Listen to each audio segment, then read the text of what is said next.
Special train से रामेश्वरम धाम की तीर्थ यात्रा। आज ही अपनी सीट बुक कराएं त्रिपुरयात्रा.com पर।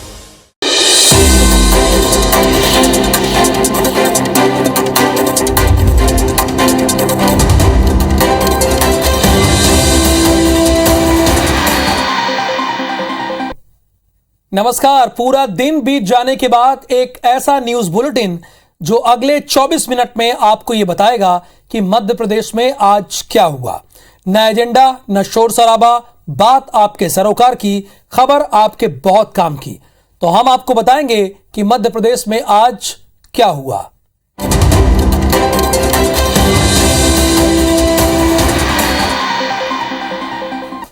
जबलपुर में 8 बेगुनाहों की मौत के जिम्मेदार new life multi speciality hospital के फरार संचालकों में से एक डॉक्टर संतोष सोनी को पुलिस ने गिरफ्तार कर लिया है। हालांकि 3 संचालक अभी भी फरार हैं, जिनकी शिद्दत से तलाश की जा रही है। वहीं इस हादसे के बाद भोपाल में स्वास्थ्य महकमा एक्शन मोड पर है।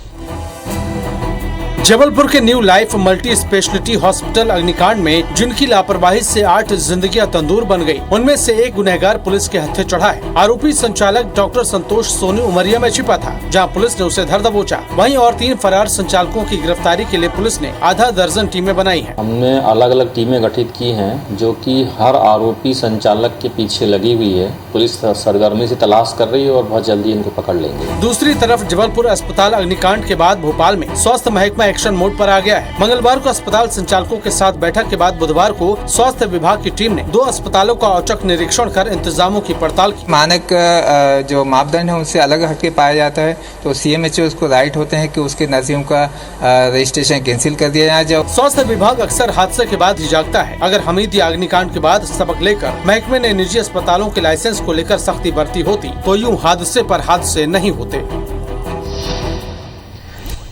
भिंड नगर पालिका की कर्मचारी नंदिनी तोमर सुसाइड केस में अब तूल पकड़ रहा है।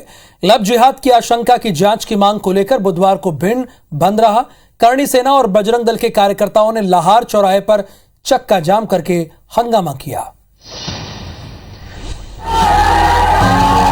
चक्का जाम और शोर शराबे की तस्वीरें भिंड की हैं, जहां नंदिनी तोमर सुसाइड केस को लेकर करणी सेना और बजरंग दल ने मोर्चा खोल दिया है। कार्यकर्ताओं ने भिंड बंद कर लाहार चौक पर चक्का जाम कर दिया। कार्यकर्ताओं ने भारी वाहनों के सामने लेटकर प्रदर्शन किया। इस दौरान वाहनों में तोड़फोड़ भी की गई। बजरंग दल कार्यकर्ता गिरफ्तारी देने देहात थाना पहुँचे, जहाँ गाली गलौज को लेकर पुलिस और कार्यकर्ताओं के बीच झूमाझटकी भी हुई। पुलिस ने 3 प्रदर्शनकारियों को हिरासत में लिया है। ये जो तौफीक खान की तरफ से बनाया गया है, इसकी जांच हो, उसमें मुकदमा लगे तौफीक खान पे। दरअसल महीने भर पहले नंदिनी तोमर ने फांसी लगाकर अपनी जान दे दी थी। तौफीक खान नाम के युवक पर आरोप लगा कि उसने नंदिनी को शादी का झांसा देकर उससे लाखों रुपए ठे। पुलिस ने तौफीक को गिरफ्तार कर जेल भी भेज दिया, लेकिन नंदिनी के कमरे से मिले वोटर ID कार्ड ने मामले को नया मोड़ दे दिया। कार्ड में नंदिनी का नाम जोया खान लिखा हुआ है, जिसके बाद लव जिहाद की आशंका को लेकर हिंदू संगठनों ने मोर्चा खोला है। इधर भोपाल में भी रानी शर्मा सुसाइड केस को लेकर कर्मचारियों ने मोर्चा खोल दिया है।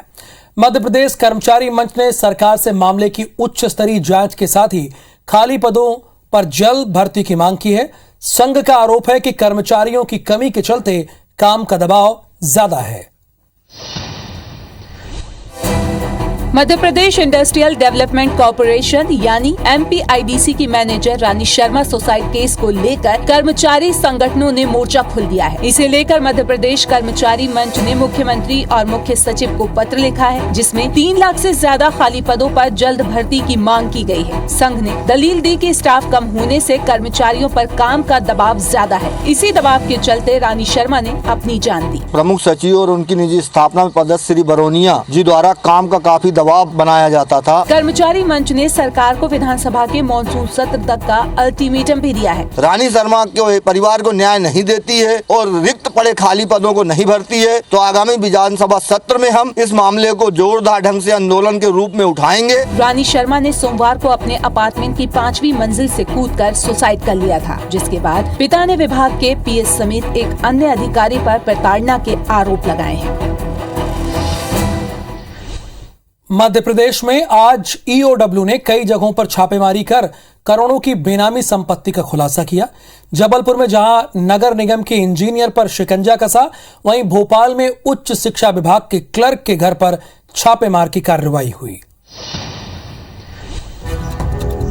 आलीशान बंगला, लग्जरी कार और ड्राइंग रूम में हो रही कार्रवाई। तस्वीरें जबलपुर की हैं, जहां ईओडब्ल्यू ने नगर निगम इंजीनियर आदित्य शुक्ला के रतन नगर स्थित घर पर दबिश देकर आय से अधिक संपत्ति का खुलासा किया है। शुक्ला के पास से 1 करोड़ 70 लाख की कीमत के 2 मकानों के दस्तावेज मिले हैं। 50 लाख की कीमत की 3 लग्जरी कारें और 2 बाइक के साथ ही 6,40,000 की नकदी जब्त की गई है। अब तक की जाँच में आय से 200 गुना से ज्यादा की कमाई का खुलासा हुआ है।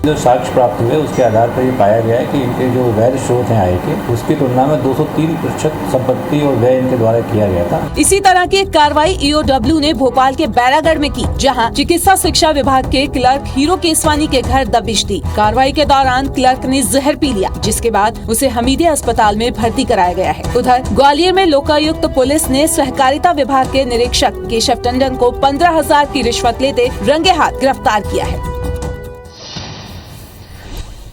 भोपाल में शरारती तत्वों ने शिवलिंग खंडित कर दिया है, जिसके बाद लोगों को भारी नाराजगी सामने आई, यानी लोग बहुत नाराज हैं। स्थानीय लोगों ने चक्का जाम करके आरोपी को गिरफ्तार कर कड़ी कार्रवाई की मांग भी की है। वहीं पुलिस सीसीटीवी फुटेज के बिहाफ पर आरोपी की तलाश कर रही है।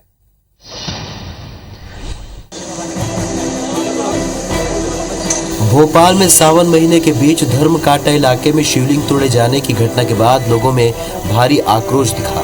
सड़क पर लोगों की भारी भीड़ जमा हो गई और लोगों ने चक्का जाम कर दोषियों पर कार्रवाई की मांग की। पुलिस ने मौके पर पहुंचकर लोगों का गुस्सा शांत कराया। फिलहाल पुलिस सीसीटीवी फुटेज के जरिए आरोपियों की तलाश कर रही है। उसके शिवलिंग के साथ कुछ तोड़फोड़ हुई है। अभी अज्ञात व्यक्ति के खिलाफ मामला दर्ज कर लिया गया है धार्मिक स्थान को तोड़फोड़ करने, क्षति पहुँचाने के संबंध में। वहीं बीजेपी के साथ कांग्रेस ने भी घटना को लेकर कड़ी कार्रवाई की मांग की है। जो शहर का वातावरण बिगाड़ना चाहते हैं, ऐसे लोगों के खिलाफ कार्रवाई होनी चाहिए, चाहे जो भी हो, उनको तत्काल पुलिस गिरफ्तार करे, ये हम भी मांग करेंगे। बहुत ही निंदनीय है और कानून व्यवस्था क्या कर रही है, कानून का खौफ नहीं है जनता के अंदर। कड़ी से कड़ी कार्रवाई करना चाहिए और तत्काल दोषियों को पकड़कर उस पर कार्रवाई होना चाहिए। इस मामले में पुलिस ने शिकायत के बाद अज्ञात व्यक्ति के खिलाफ FIR भी दर्ज कर ली है और जाँच में जुट गई है। भारतीय जनता पार्टी 11 से 13 अगस्त तक हर घर तिरंगा अभियान चलाने जा रही है, जिसके तहत करोड़ों घरों में तिरंगा लगाने की तैयारी है। इसके लिए स्टोर लगाकर तिरंगा बेचने को लेकर अब सियासत शुरू हो गई है।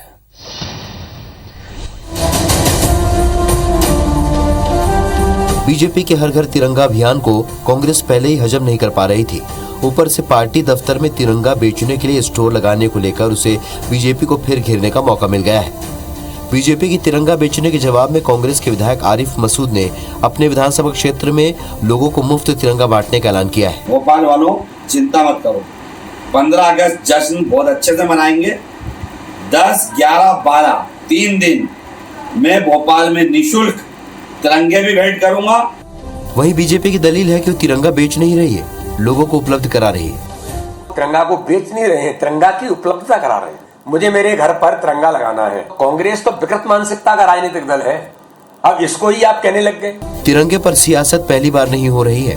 कांग्रेस पहले से ही आजादी के समय से ही RSS मुख्यालय पर तिरंगा नहीं फहराने को लेकर बीजेपी को घेरते आई है और अब बीजेपी के अभियान ने उसे फिर मौका दे दिया है। मध्य प्रदेश बीजेपी का पूरा फोकस इन दिनों नगर पालिकाओं और परिषदों में होने वाले चुनाव पर है। लिहाजा अधिसूचना जारी होने के बाद संगठन ने हर जिले में 3-3 नामों के पैनल मांगे गए हैं। इसे लेकर सीएम हाउस में बैठक भी हुई।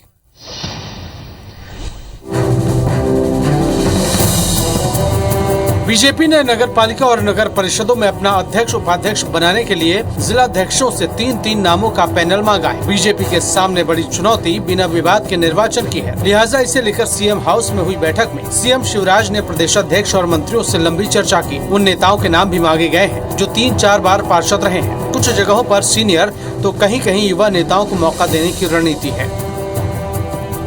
जो हमारी जो टीम है वो एक तय करती है कि भाई 1, 2, 3 लोग कौन इसमें उभर करके आए, उनमें से फिर कौन तय होगा, तो वो टीम ही इसको लेकर के तय करती है। प्रदेश में 255 नगर परिषदों में 200 से ज्यादा परिषदों में बीजेपी को पूरी तरह से बहुमत मिला है। वहीं 1 दर्जन नगर पालिकाएं ऐसी हैं जहां अध्यक्ष पद बगैर निर्दलियों के चुना जाना संभव नहीं है। लिहाजा निर्दलीय और दूसरे दलों से जीत कर आए पार्षदों को भी साधने पर जोर है ताकि परिषद पर बीजेपी का कब्जा हो।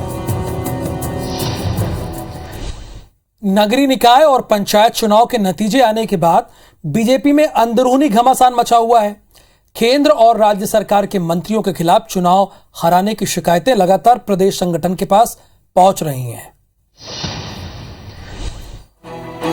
पंचायत और निकाय चुनाव भले ही खत्म हो गए हों, लेकिन बीजेपी में अंदरूनी घमासान शुरू हो गया है। डिंडौरी जिला पंचायत के अध्यक्ष का चुनाव हारने वाली पूर्व मंत्री ओम प्रकाश धुर्वे की पत्नी ज्योति धुर्वे ने केंद्रीय मंत्री फग्गन सिंह कुलस्ते पर अपनी हार का ठीकरा फोड़ा है। मंगलवार को उन्होंने वीडी शर्मा से मिलकर कुलस्ते समेत 13 पदाधिकारियों की शिकायत की, साथ ही इस्तीफे तक की पेशकश की है। संगठन की कुछ कमजोरी और गुटबाजी के कारण हम पीछे रह गए। विश्वास दिलाया गया है कि बहुत जल्दी कार्रवाई करते हुए हम पूरी मजबूती से खड़े होंगे और भारतीय जनता पार्टी को पुनः स्थापित करेंगे। वहीं हरदा में भी 3 जनपदों पर पार्टी को हार मिली है, जिसका जिम्मेदार मंत्री कमल पटेल को माना जा रहा है। जिसके बाद अब पार्टी डैमेज कंट्रोल में जुट गई है। भारतीय जनता पार्टी में व्यापक जीत के बाद भी एक कार कहीं इंसिडेंस थोड़ा बहुत आ जाए तो ये बहुत सामान्य बात है, लेकिन हमारी पद्धति है, हम उसका समाधान भी निकालते हैं। कुछ ऐसा ही हाल दमोह में भी हुआ है, जहां पर कांग्रेस का जिला पंचायत अध्यक्ष बनने के बाद पूर्व जिला अध्यक्ष ने मंत्री भार्गव जयंत मलैया को जिम्मेदार बताया। वहीं एक धड़ा प्रहलाद पटेल को आड़े हाथ ले रहा है।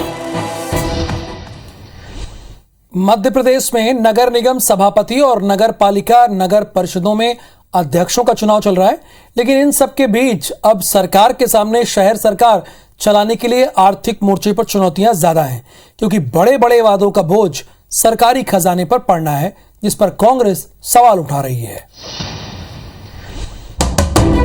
निकाय चुनाव के दौरान सरकार ने विकास को लेकर बड़े बड़े वादे तो कर लिए, लेकिन इन्हें पूरा करने के लिए जरूरी है पैसा, जिसके लिए मौजूदा वित्तीय साल के बजट में प्रावधान नहीं है। लेकिन विकास कार्य अभी से शुरू करने होंगे, क्योंकि अगले साल नवंबर में विधानसभा चुनाव है और सरकार के सामने वादे पूरे करने की चुनौती है। ऐसे में परिषद बनने के बाद अध्यक्ष को निकाय की वित्तीय स्थिति को मजबूत बनाने का काम करना होगा। निकायों के पास कर्मचारियों को वेतन देने तक का पैसा नहीं है, जबकि बीजेपी सरकार का खजाना भरा बता रही है।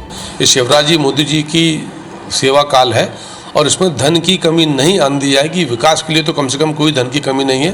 वहीं कांग्रेस घोषणाओं पर सवाल खड़े कर रही है। माननीय मुख्यमंत्री जो 22,000 23,000 घोषणाएं कर चुके हैं, जिनको घोषणा वीर मामा कहा जाता है, उनसे क्या अपेक्षा की जनता ने? जनता उनकी घोषणाओं पर भरोसा भी नहीं करती है। सबसे ज्यादा हालत नगर परिषदों की खराब है, जिनके पास ना तो वित्तीय संसाधन है और ना ही आय का बड़ा जरिया। ऐसे में नई परिषदों के सामने विकास कार्यों की बड़ी चुनौती है।